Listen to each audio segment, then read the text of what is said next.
Phone पर अपनी माँ उषा से बात करती हुई प्रियंका रसोई में काम कर रही थी। क्या कर रही है मेरी लाडो? क्या करूंगी मम्मी, तुम्हारे दामाद के लिए कॉफी बना रही हूँ।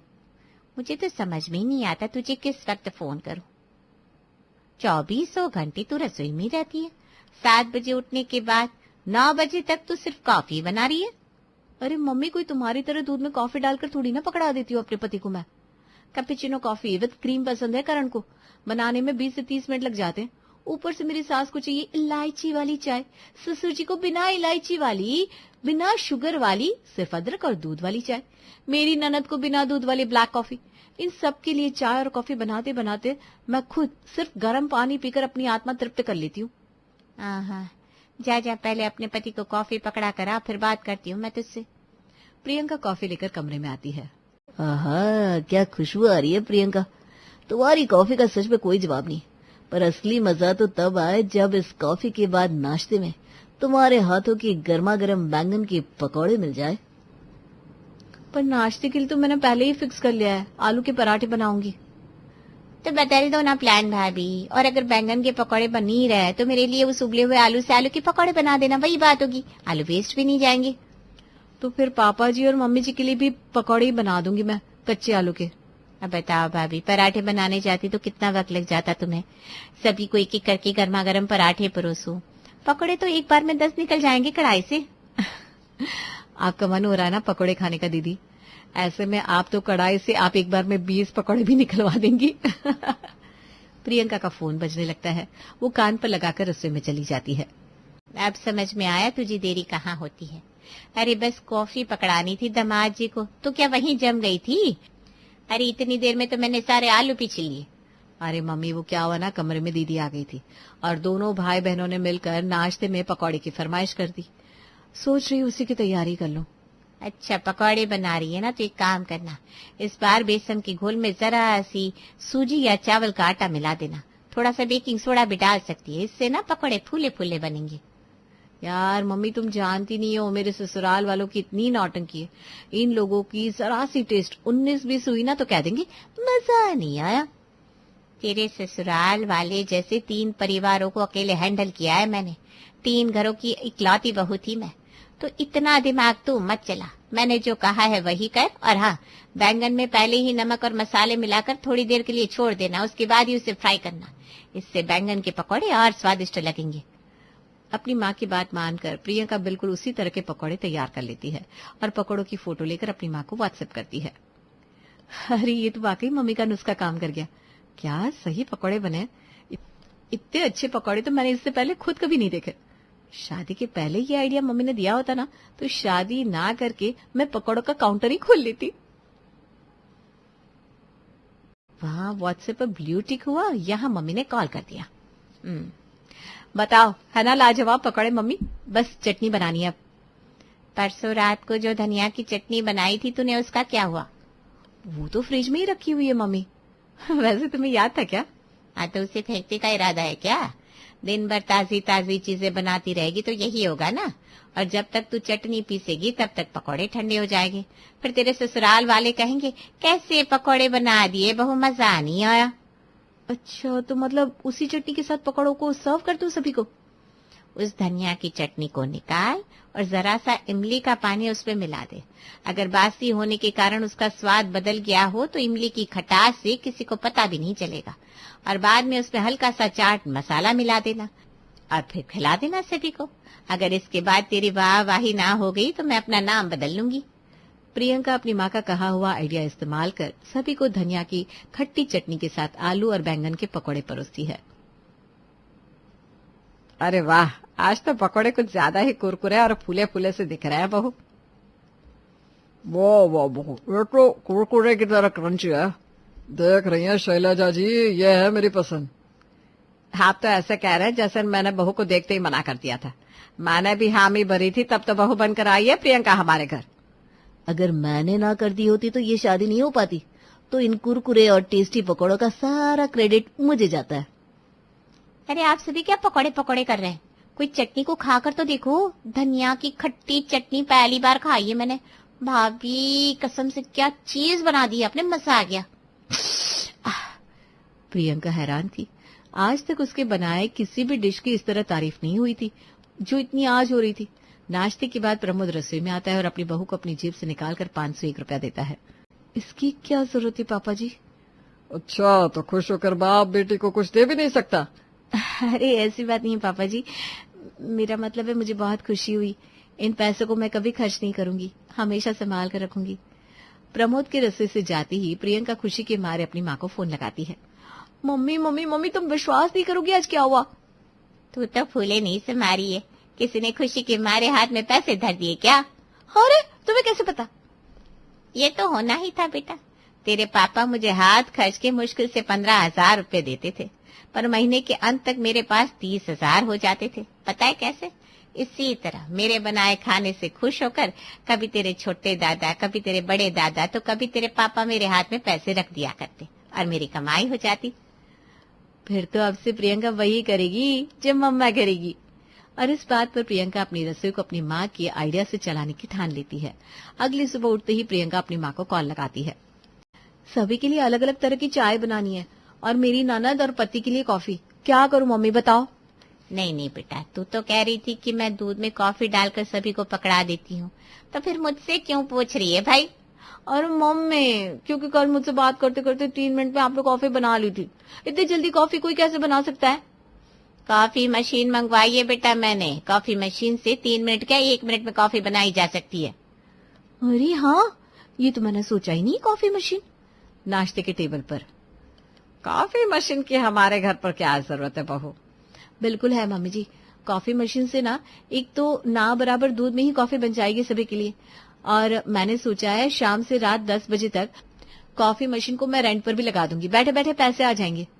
नहीं बाबा नहीं, ये सब करने की कोई जरूरत नहीं है। पता चला एक दिन मशीन भाड़े पर गई और अगले दिन टूट कर आई। लानी ही क्यों है मशीन भाई? ठीक है, फिर कॉफी मशीन लाने के लिए मैं तुम्हारा लैपटॉप और फोन भेज देती हूँ। ठीक है ना करण, कभी कभी तो बहू कुछ मांगती है, ला कर दे उसे कॉफी मशीन। अपनी जिद से प्रियंका अपनी रसोई में कॉफी मशीन मंगवा ही लेती है। एक हफ्ते बाद। तेरी प्रोफाइल फोटो में तेरा चेहरा बड़ा दमक रहा है बेटा। क्या इस्तेमाल कर रही है आजकल तू? आजकल 1-1.5 घंटा एक्स्ट्रा सोती हूँ मम्मी, फेस तो ग्लो करेगा ही। Thanks to you. Coffee machine आने के बाद काम लगभग आधा हो गया मेरा। पीछे से ये तोड़ा फुड़ी की आवाज कहाँ से आ रही है?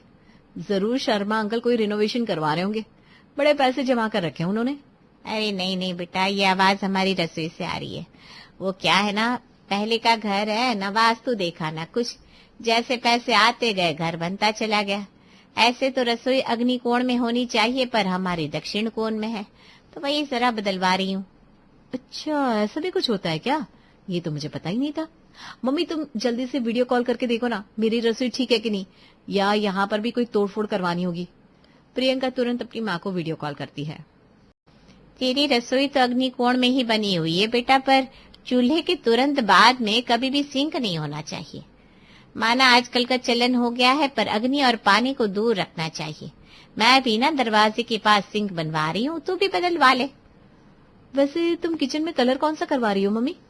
रसोई की दीवारों का रंग ज्यादा गाढ़ा नहीं होना चाहिए बेटा, तो सोच रही हूँ नारंगी कलर करवा लूं या फिर गुलाबी। हाँ, अब समझ में आया मेरी रसोई में इतने चूहे क्यों आते हैं। नीला रंग जो करवा दिया था करण ने, उधम तो मचाएंगे ही चूहे। रात को 1 साल पहले तो हमने फ्लैट लिया प्रियंका, अभी तो EMI भी खत्म नहीं हुई और तुम रेनोवेशन पर आ गई। सब बढ़िया तो है, क्या बदलना है तुम्हें? मुश्किल से 50,000 का खर्चा आएगा, पर तुम उसे भी बचाना चाहते हो तो बिल्कुल बचाओ। एक दिन इन वास्तु दोषों के कारण जब घर में लोगों की तबीयत बिगड़ने लगेगी और लाखों लाखों रुपए निकलने लगेंगे ना, तब समझ में आएगा तुम्हें। करण तो अपने हाथ खड़े कर देता है, पर प्रियंका ने ठान लिया था अब वो वही करेगी जो उसकी माँ करेगी। अपने सोने के कंगनों को गिरवी रखकर मार्केट से प्रियंका 80,000 रुपए उठा लेती है। मम्मी, पैसों का इंतजाम तो हो गया है, पर अगर रसोई में मैं काम लगवा दूंगी तो खाना कहाँ बनेगा? तू तो पूरी औरत बन गई बेटा। अच्छा है, वही कर जो मैंने किया है। सूखा नाश्ता बना के धर दे, हफ्ते भर तो चल ही जाएगा, तब तक रसोई की मरम्मत भी हो जाएगी। बगल से पड़ोसन ज्योति को बुलाकर प्रियंका सूखा नाश्ता बनाने में लग जाती है। फाइनली सब हो गया। मुझे लगा नहीं था कि एक दिन में मैं इतना कुछ बना पाऊंगी। मठरी, भुना चना, चना, मूंगफली मिक्स, खाखरा, थेपला, सूखी पुरिया, सत्तू के लड्डू, चना दाल, नमकीन, खमण, अचार, सूखी रोटी, इन सब के मिलाकर हो गए 5,000 रुपये। बाकी पोहा, चिवड़ा, बिस्कुट, मिक्सचर, भुजिया वगैरह तुम बाहर से रेडीमेड मंगवा लेना प्रियंका, नहीं तो मैं कल आ जाऊंगी। 2,500-3 हजार कल के भी लग जाएंगे। अरे भाई 5,000 में तो मैं रेडीमेड बाजार से सामान ले आती। यहाँ राशन भी मैंने अपने पैसों से मंगवाया था। सिर्फ बनाने का 5,000। और कौन सा अकेले काम किया है तुमने? बराबर का मैंने भी तो मेहनत की है। 500 ले लो। जब जेब में कड़की छाई थी तो किसी को काम पर बुलाए क्यों प्रियंका? मेरा तो यही चार्ज है और पैसे मैं लेकर जाऊंगी। कुकिंग करने का आइडिया इसे मैंने ही दिया था और आज ये मुझे ही ठगने को तैयार है। पैसे देकर विदा करती हूँ इसे, वरना यहाँ बखेड़ा खड़ा कर देगी। और अगली सुबह से प्रियंका के किचन में काम शुरू भी हो जाता है। नया सिंक और वो भी इतना स्टैंडर्ड, ये तो बड़ा महंगा होगा करण। महंगा तो होगा ही पापा। आपको क्या जरूरत थी प्रियंका को पैसे देने की? मैंने तो साफ साफ मना कर दिया था। कैसे पैसे? बहू ने तो मुझसे कोई पैसे नहीं मांगे। फिर बहू को पैसे दिए किसने? मैंने बचा कर रखे थे मम्मी जी कि जरूरत के वक्त इस्तेमाल करूंगी। अब ऐसे दिन आ गए कि पति के आगे हाथ फैलाने पड़ गए, फिर भी कुछ हाथ न लगा। मजबूरन मुझे अपने जमा किए हुए पैसे निकालकर रसोई में काम लगवाना पड़ा। वो सब तो ठीक है भाभी, पर किचन में तो काम चल रहा है, खाना कहाँ बनेगा? सूखी रोटी है, अचार है, थेपला है, चिवड़ा है, पोहे है, बिस्किट है, और क्या चाहिए? पर बहू ये सब तो नाश्ते में फिर भी खाया जा सकता है, पर दोपहर में कैसे? अब रसोई में काम मैंने खुद की खुशी के लिए तो लगवाया नहीं मम्मी जी। सभी को थोड़ा बहुत कॉम्प्रोमाइज तो करना पड़ेगा ना। और ये सब बनाने में भी अच्छे खासे पैसे पड़ गए मेरे। अब आप सब मन से खा लेंगे तो पैसे वसूल हो जाएंगे मेरे। सुबह सूखा नाश्ता, टिफिन में सूखा नाश्ता, दोपहर में सूखा नाश्ता, शाम में सूखा नाश्ता और रात को डिनर में भी सूखा नाश्ता। एक दिन में 4-4 वक्त सूखा नाश्ता खा खाकर प्रियंका के ससुराल वालों का तो मुंह ही सूख गया था। अरे यार मम्मी, कोई दवा है क्या तुम्हारे पास? मुंह के अंदर की ना सारी स्किन निकल गई है ये सूखा चिवड़ा खाकर, खाखरा खाकर। तो टूथपिक दो यार, कोई चने का छिलका मेरे मसूड़ों में फंस गया। भूख तो मिटती नहीं, हालत और खराब हो रही है। पता नहीं और कितने दिन ये सब झेलना पड़ेगा। कुछ गीला खाने का मन कर रहा है तो इंडक्शन में आप लोगों को दूध उबाल कर दे सकती हूँ और मैगी भी बना सकती हूँ। मैंने तो 7 दिन के हिसाब से नाश्ता तैयार कर दिया था। बस 2 दिन का काम और थोड़ी दिन मैनेज कर लीजिए, फिर तो नई रसोई में नया नया खाना बनेगा। और आज थी उस 7वें दिन की आखिरी रात, जब पूरा परिवार बैठकर सूखा नाश्ता न्यूज़पेपर पर एंजॉय कर रहा था। बताइए मम्मी जी, कितना फायदा हुआ इस आइडिया का। इतने दिनों के बाद मुझे खुद के साथ बैठने का वक्त मिला, वरना 24 घंटे रसोई में निकल जाते थे। ऊपर से बर्तन भी नहीं धोने पड़े, क्योंकि सूखा नाश्ता तो मैं आप सबको न्यूज़पेपर में ही सर्व कर देती हूँ। इसी बहाने न्यूज़पेपर भी काम में आ गया। चलो जैसे भी कटे ये 7 दिन तो कट गए। और खुशी की बात यह है कि कल हमारी नैना का जन्मदिन है। रात को पार्टी मेरी तरफ से, बाकी का तुम भाई भाभी देख लो अपनी ननद को क्या गिफ्ट देना है। अगली सुबह प्रियंका अपने किचन का उद्घाटन करती है, जो कि हूबहू उसकी माँ की रसोई की तरह बन चुका था। अब हमारी रसोई माँ बेटी की रसोई लग रही है ना मम्मी? हाँ बेटा, लग तो रही है। क्या बात हो गई मम्मी, तुम खुश नहीं दिख रही हो? जरा थकावट सी लग रही है बेटा, सो रही हूँ। बस खिचड़ी बना कर रख दो, चल फोन रखती हूँ। मम्मी अगर खिचड़ी बनाएगी तो मैं कुछ और कैसे बना सकती हूँ? Mummy is always right. मैं भी खिचड़ी बनाऊंगी। और अपनी ननद के जन्मदिन पर खिचड़ी को केक की तरह डेकोरेट कर प्रियंका खाने के टेबल पर परोस देती है। आपकी भाभी की तरफ से आपका बर्थडे प्रेजेंट, खिचड़ी का केक। क्या मजाक है प्रियंका, आजकल क्या हो गया तुम्हें? जिस दिन पापा का पेट खराब होता है उस दिन तुम कोफ्ते और फ्राइड राइस बना देती हो। जिस सुबह सभी कुछ अच्छा एक्सपेक्ट कर रहे थे तुमने खिचड़ी बना दी। आप सब सोच रहे होंगे कि मैं केक बनाऊंगी, उसके ऊपर कैंडल लगेंगे जिससे बुझाकर केक काटा जाएगा। क्यों काटते भाई? हम क्यों किसी और की सभ्यता को अपनाएं? मैदा शरीर के लिए खराब होता है मम्मी जी, इसलिए मैंने दाल और चावल को मिलाकर स्वादिष्ट सी खिचड़ी बना दी। अब बहस मत करो करण, और इस केक को एंजॉय करो, वरना दीदी का मूड खराब हो जाएगा। प्रियंका दोपहर को अपनी माँ को फोन लगाती है, पर तबीयत ठीक न होने के कारण उषा फोन नहीं उठाती। लगता है मम्मी सो रही है, यानी कि उन्होंने दोपहर में भी कुछ नहीं बनाया, तो फिर मैं भी सो जाती हूँ। सभी को भूख लगी थी, पेट में चूहे दौड़ रहे थे, पर प्रियंका तो दरवाजे की कुंडी लगाकर सो जाती है। रात को नैना के बर्थडे के लिए सभी रेस्टोरेंट जाने के लिए तैयार होते हैं। अरे बहू तेरे हाथ सूने लग रहे हैं। वो सोने की चूड़ियां थी ना, उसे पहन ले। उन्हें तो गिरवी रख दिया था मम्मी जी, वहीं से तो पैसे आए थे रसोई के रेनोवेशन के।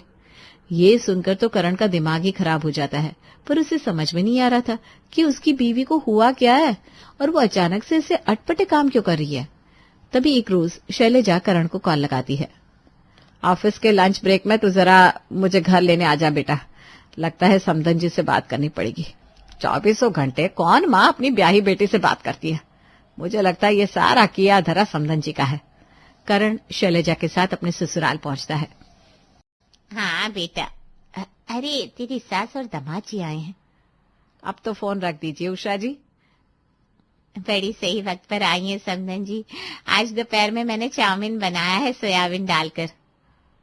यही घर से खाकर आ रहा हूँ मैं मम्मी जी। अरे वाह, कितना सही इत्तेफाक है। वैसे कुछ दिनों पहले ही मैंने अपनी रसोई रिनोवेट करवाई है। आइए समधन जी दिखाती हूँ। शैलेजा जैसे ही उषा के किचन में जाती है, हूबहू अपनी किचन देखकर वो हैरान हो जाती है और समझ जाती है कि बात उससे भी ज्यादा है जितना वो सोच रही थी। कौन सी माँ अपनी बेटी के घर के कामों में इतना इंटरफेयर करती है समधन जी? हमारे घर में क्या बनेगा ये भी आप बताती है प्रियंका को। अभी मैं फोन लगाती हूँ उसे समधन जी। अरे भाई, मैंने उसे बता दिया कि मैं खिचड़ी बना रही हूँ, तो उसे क्या जरूरत थी खिचड़ी बनाने की। मैं तो अपने पति के हिसाब से, अपनी तबीयत के हिसाब से खाना बनाती हूँ। अब वो मेरे हिसाब से बनाए तो इसमें मेरी क्या गलती है? आपकी बहू है, आप समझाइए उसे। करण जानबूझकर प्रियंका को कॉल पर रखता है, जिससे वो अपनी माँ की कही सारी बात सुन लेती है और इस दिन के बाद कभी भी अपनी माँ की कॉपी करने की नहीं सोचती।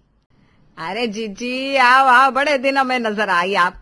जब से बहू आई आपके तो दर्शन ही नहीं होते। बहू के हाथ की गर्मा गर्म रोटियां खा रही हो आप, कहाँ याद आएगी इस पुरानी सहेली की। अरे शिमला, चैन से बैठ तो जाने दे, ताने उसके बाद मार लेना। पहले एक गिलास ठंडा पानी पिला और फिर अपने हाथ की गर्मा गर्म चाय, उसके बाद में बात करते, तब बताऊंगी। आज तक कुछ छुपाया क्या तुझसे? हाय जीजी, तुम तो सस्पेंस बना रही हो। क्या बात है, कुछ हुआ है क्या? अरे कोई गलत सुर छेड़ दिया क्या मैंने? सहेली पूर्णिमा के चेहरे से गायब हो चुकी हंसी को देखकर शिमला को अंदाजा तो लग ही गया था कि उसकी सहेली पूर्णिमा के जीवन में सब कुछ ठीक नहीं है। मार्च का महीना था, बाहर गर्म हवाएं चल रही थी। शिमला ने एक गिलास पानी सहेली को पिलाया और फिर थोड़ी देर बाद चाय का कप लेकर उसके पास आकर बैठ गई। बेटे की शादी क्या हो गई? आप तो ईद का चांद हो गई। पहले तो कहती थी बहू आ जाए, उसके बाद रोज सहेलियों के साथ में महफिल जमाया करूंगी, घर गृहस्थी का कलेश खत्म हो तो अपने बारे में सोचूंगी। अब क्या हो गया? बहू के साथ इतना मन लग रहा है कि सहेलियों की याद नहीं आ रही। सोचा तो यही था, और शुरू के कुछ दिन सब सही भी चल रहा था। फिर आया वो मनहूस दिन जब उसकी बहन ने शादी की गिफ्ट के नाम पर उसके हाथ में थमा दिए कश्मीर के टिकट। लो, तो कश्मीर जाकर कौन सा तुम्हारी बहू के ऊपर चुड़ैल आ गई, बदल गई वो? आप भी कमाल की बातें करती हैं। अरे चुड़ैल आ गई होती ना तो उसका फिर भी झाड़ फूंक करवा कर इलाज करवा देती मैं। लेकिन अब क्या बताऊं तुझे, यहाँ से तो मम्मी जी करते गई थी। 8 दिन अकेले वहां मेरे बेटे के साथ हाथ में हाथ डालकर क्या घूमी। उसके तो तेवर ही बदल गए। अरे मेरी तरफ तो देखना भी पसंद नहीं करती। मजाल है जो मेरा बताया एक काम करते, मुझे तो एक कप चाय बनाकर क्या ही पिलाएगी।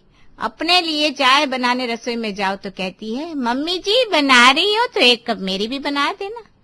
पूरा दिन बस फोन लेकर बाबू सोना जारू टोना करती रहती है। इनकी तो प्यार मोहब्बत खत्म ही नहीं हो रही, घर के काम क्या करेंगे।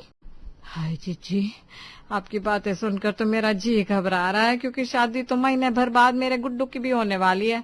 और आपकी बहू की तरह मेरी बहू के भी रंग ढंग बदल गए तो मैं क्या करूंगी? मेरा तो वैसे भी एक ही बेटा है। देख शिमला, उम्र और अनुभव से मैं तुझसे बड़ी हूँ। मेरी एक बात ना गांठ बांध ले, बेटे की शादी खुशी खुशी कर दे, लेकिन ये हनीमून के चक्कर में मत पड़ना।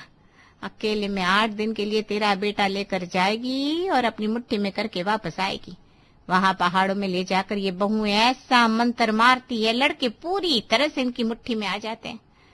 और एक बार आदमी मुट्ठी में आ जाए फिर तो बहू सास ससुर को घास डालना भी जरूरी नहीं समझती। तो समझ रही है मैं क्या कह रही हूँ? ज्यादा छूट और आजादी मिलते ही लटके झटके दिखाकर ये बहू लड़के को अपने बस में कर लेती है। जी मुझे तो बड़ा डर लग रहा है। मैं ऐसा करती हूँ, अपने रवि की शादी कैंसिल कर देती हूँ। अरे मुझे नहीं चाहिए ऐसी बहू। आज तो मेरा बेटा मम्मी मम्मी करके दिन भर मेरे आगे पीछे घूमता है। कहीं सच में तेरी बहू की तरह कोई तेज तरार लड़की आ गई, मेरा तो जीना दुश्वार हो जाएगा। और मैं बहू को चाय नाश्ता बनाकर खिलाऊं? हाय हाय हाय, ये दिन देखने से पहले तो मैं उठ जाना पसंद करूंगी। तू भी ना कमाल करती है शिमला, ऐसा भी कहीं होता है।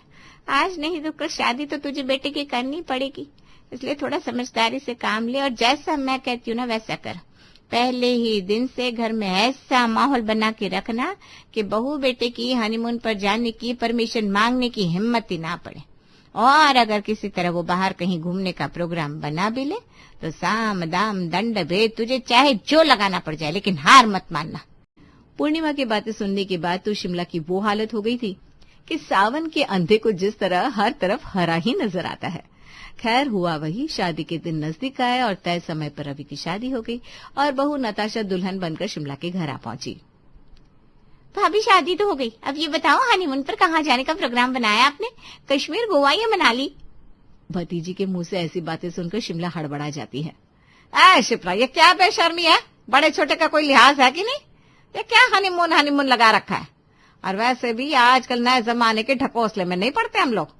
हमारे घर की बहू इन अंग्रेजी रीति रिवाज को नहीं, हमारे पुराने रीति रिवाजों को मानेगी। पहले कुल देवी की पूजा होगी, साल भर बाद देवी को भोग लगेगा, उसके बाद ही ये लोग अकेले शहर छोड़कर कहीं जा सकते हैं।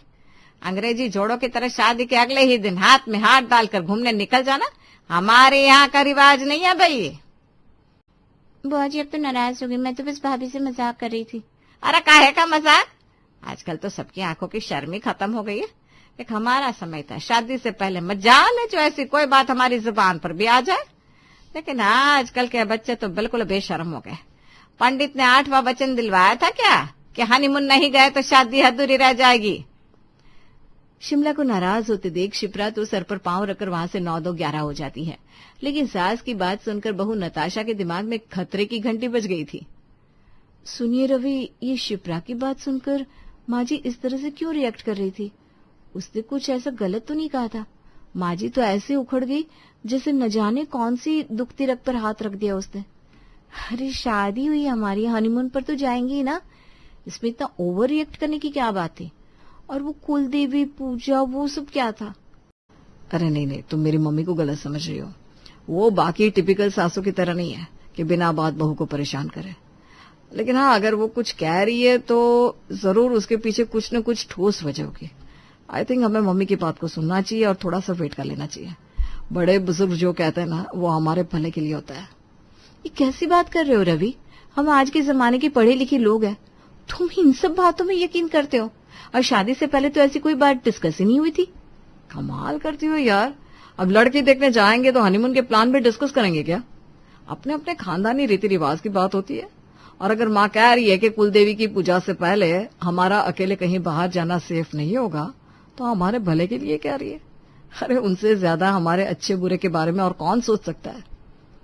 पति को एक सुर में अपनी माँ की बात का समर्थन करते देख अब तो बहू नताशा के पास कोई और चारा ही नहीं बचा था। उसे समझ में आ गया था कि सासू माँ का बच्चा अभी तक मम्मी की उंगली छोड़ नहीं पाया है। समय बीत रहा था। नताशा और रवि की शादी को पूरा 1 महीना बीत गया था, लेकिन अभी तक न तो शिमला ने उन्हें कुलदेवी के दर्शन कराए थे, न ही माता को भोग लगवाया था। नताशा अपनी ननद मालती से पूछती है, मालती दीदी एक बात पूछनी थी, ये हमारे यहाँ की कुलदेवी का मंदिर कहाँ है और उनकी पूजा के लिए कुछ स्पेशल नियम या समय होता है क्या? क्यों भाभी, क्या हुआ? आप बड़ी पूछताछ कर रही हो? अरे नहीं, वो हमारी शादी के बाद माँ जी ने कहा था ना कुलदेवी की पूजा होती है, बस इसीलिए पूछा। नताशा को मालती से पूछताछ करते देख शिमला वहां आधमकती है। अरे सीधा सीधा क्यों नहीं कह देती कि रवि के साथ बाहर जाकर घूमने की आग लगी पड़ी है? अरे भाई, आजकल की बहुओं ने तो बेशर्मी में बेटों को भी पीछे छोड़ दिया है। ऐसा है बहू, बहुत कर लिया तुमने मेहमान बनकर आराम, और हमने बहुत सत्कार कर दिया तुम्हारा।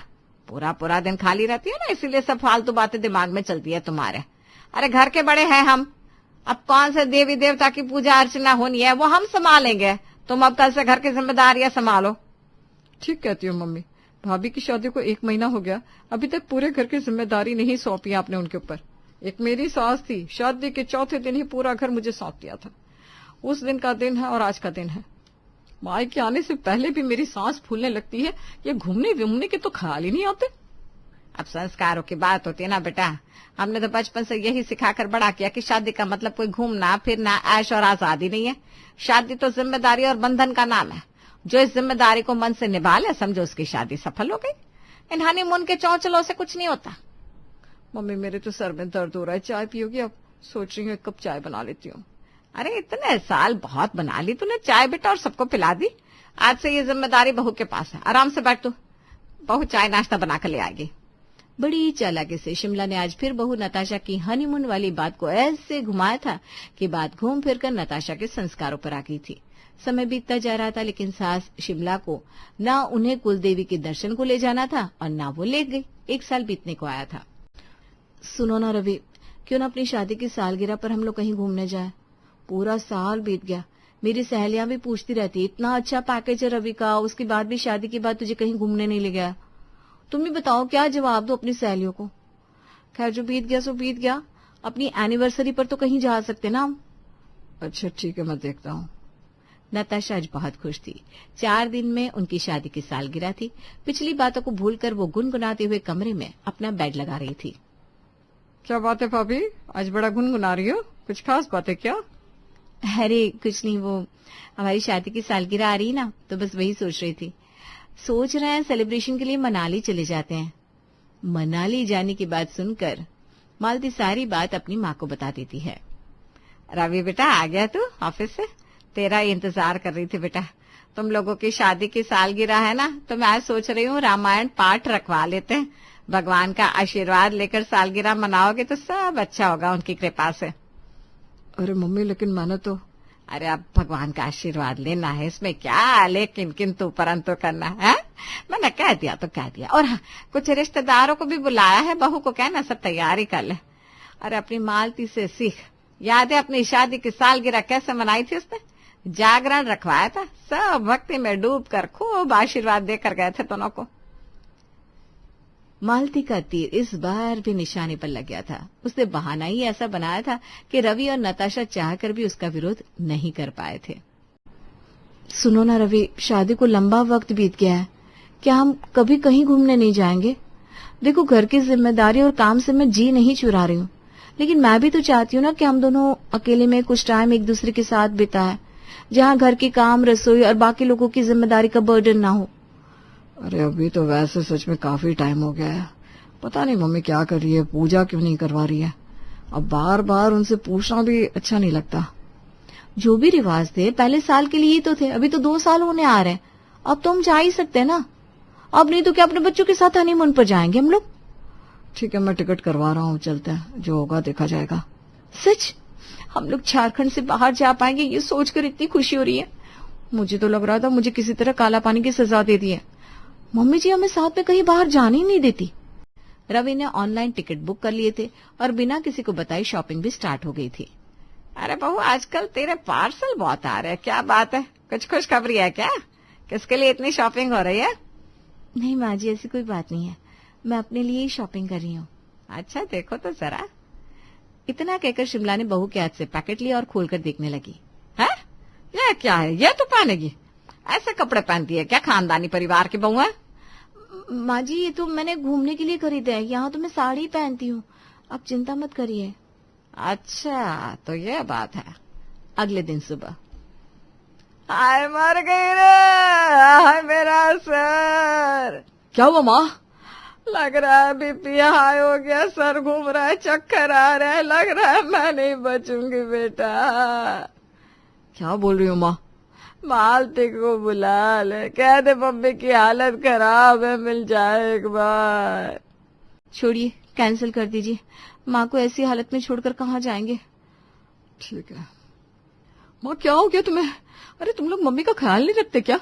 ऐसे कैसे इतनी हालत खराब हो गई? मम्मी आप चलो मेरे साथ, मैं आपकी सेवा करूंगी।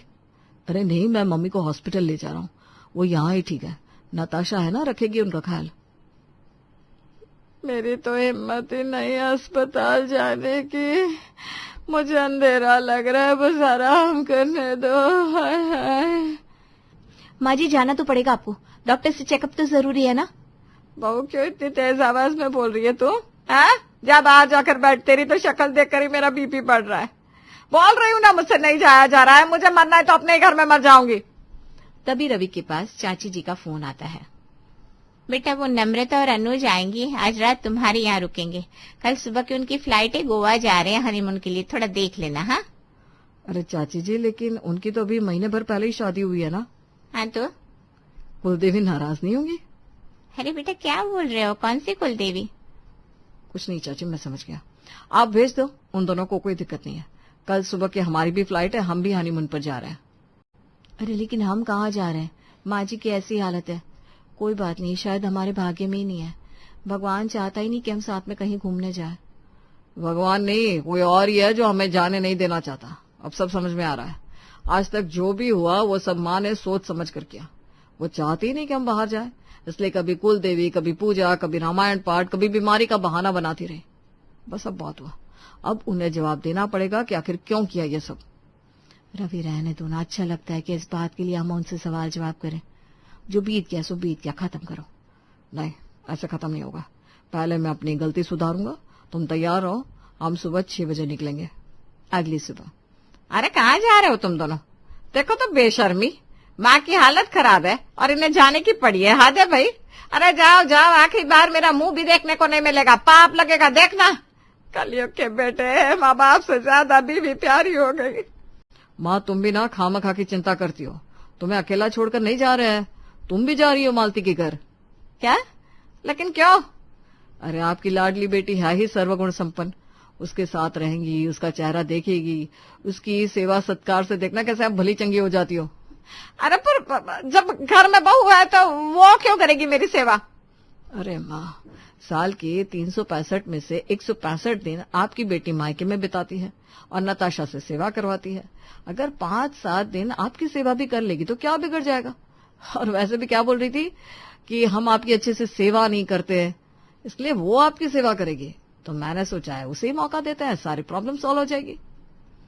मालती सुन, तुझे पता तो है ना माँ की तबीयत ठीक नहीं है। हम लोग हनीमून के लिए गोवा जा रहे हैं। जाते हुए रास्ते में माँ को तुम्हारे यहाँ छोड़ देंगे। तुम्हारी इच्छा थी ना उनकी सेवा करने की, तो तुम हफ्ता 10 दिन खूब मन लगाकर उनकी सेवा कर लेना, तुम्हारे अरमान भी पूरे हो जाएंगे। अरे भैया, लेकिन मेरे कहने का मतलब है कि सेवा तो मैं कर देती, लेकिन वो क्या है ना, अभी मेरी सास की भी तबीयत खराब चल रही है। अब ऐसे में मम्मी भी यहाँ आ जाएंगी तो परेशान हो जाएगी, मैं उनका उतना ख्याल नहीं रख पाऊंगी ना। अच्छा भैया, मैं बाद में फोन करती हूँ, मेरी सासू माँ बुला रही हूँ। हाँ माँ जी आई। अरे मम्मी देखा, सारी उम्र बीत गई आपकी मालती की तारीफ करते हुए। देख लो, साफ इनकार कर दिया उसने तुम्हारी देखभाल करने से। अरे आग लगे ऐसी सेवा को, मुझे किसी की सेवा की जरूरत नहीं है। हट्टी कट्टी भली चंगी हूं मैं। जाओ तुम्हें जहां जाना है, मुझे किसी की जरूरत नहीं है। शिमला को समझ में आ गया था कि अब उसकी दाल गलने वालों में से नहीं है, इसलिए वो चुपचाप जाकर अपना काम करने लगती है। और इस तरह तमाम मुश्किलों के बाद शादी के 3 साल बाद फाइनली रवि और नताशा अपने हनीमून के लिए गोवा जाते हैं और वहां जाकर खूब मौज मस्ती करते हैं।